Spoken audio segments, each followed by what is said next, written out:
ఏమిటమ్మా అవి? నా కుడి చేతిలో ఉన్నది ధనం. దీన్ని ఆరగిస్తే గొప్ప ధనవంతుడు అవుతావు.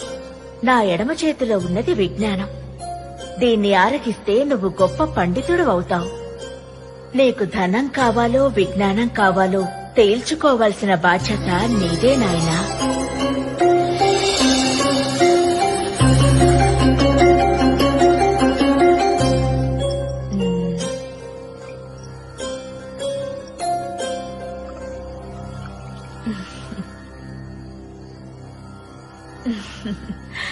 నీకు విజ్ఞానం కావాలా నాయనా?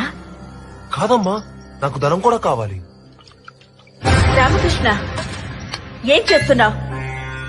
ఆగ్రహించకమ్మా. ధనం లేని విజ్ఞానంతో నా కుటుంబాన్ని పోషించుకోలేను. అలాగనే విజ్ఞానం లేని ధనంతో అసలు నన్ను నేను ఒక ధనవంతుడిగా భావించుకోలేను. అందుకే రెండింటిని కలిపి ఆరగించాను. ఇప్పుడు నేను విజ్ఞాన ధనవంతుడిని అవుతానా అమ్మా? అవుతావు నాయనా, అవుతావు. కానీ నీ ధనం పరులకే తప్ప నీకు పనికిరాదు.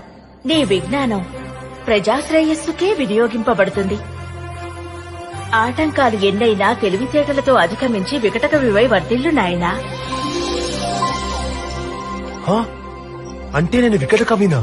ధన్యోస్మి జగన్.